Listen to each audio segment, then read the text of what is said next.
The soul, mind, and body of man are three elements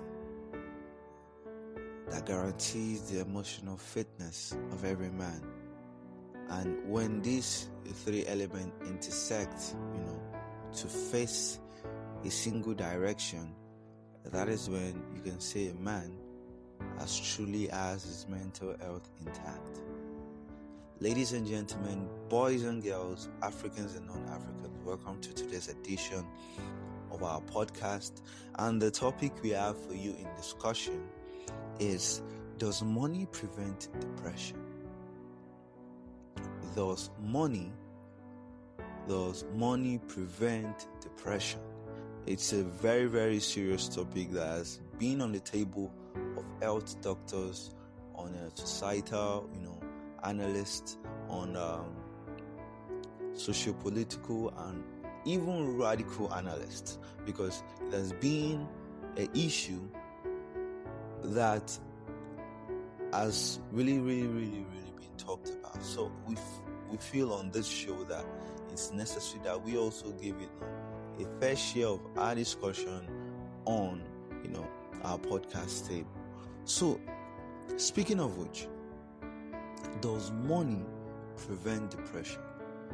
Many people often say that once they get the dough, they have nothing to think about, their mental health is intact, their this, their that is intact. Once they get the money, once they have the money, that their life is straight.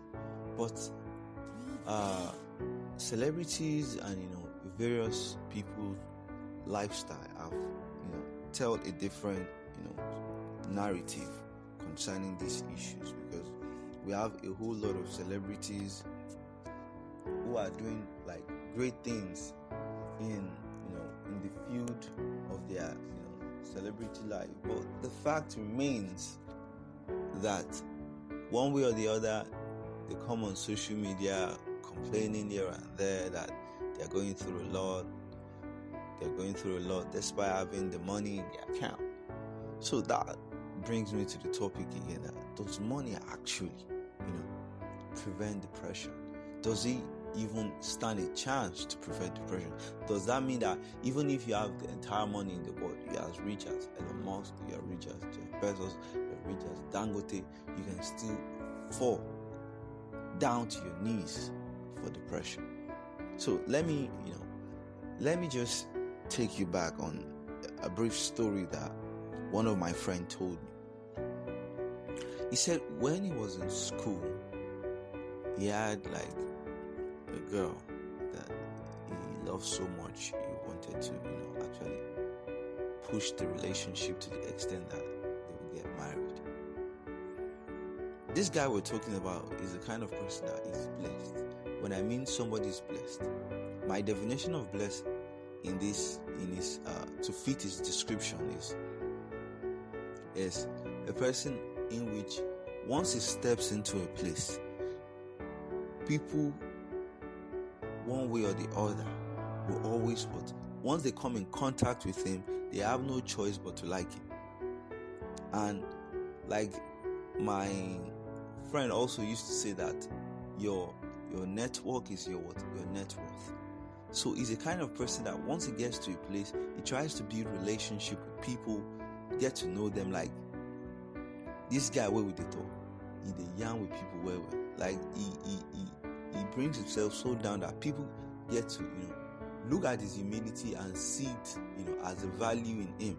So anytime that people want to do something that is related with what he does, they have no choice but to call him. So this has been the way he lived his life, and to the extent as that during his he's much older than me. During his youth corpus, during his youth corpus service, he had a house, he had a car of his own. So he did it by himself. So just to cut the long story short, despite having all these things, the girl served him breakfast. So what I'm just trying to draw out from this story is that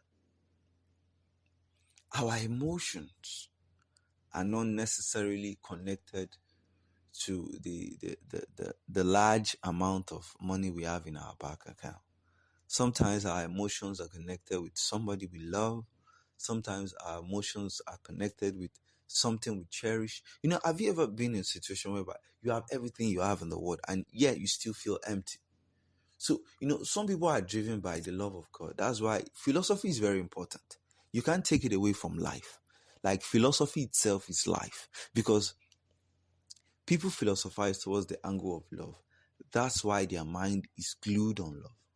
People philosophize towards the angle of power. That's why their mind is glued on power.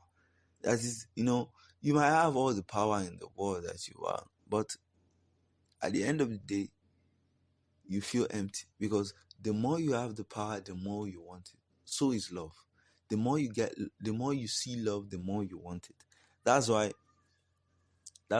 sometimes people have unnecessary jealousy, because I can, sometimes I do feel it. I can see another guy have his hand all over my girl and I feel so comfortable about it. It now depends, irrespective of the relationship. Though I try as much as possible to cage the jealousy, but I just can't help it. So it's normal. It's normal. So in my opinion, the by and large discussion I would like to submit with the fact that money does not take away depression. Money does not take away your problem.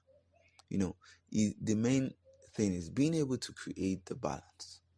That's the most pivotal thing. Being able to, strike a balance within your life. Like, where do I cut the line here?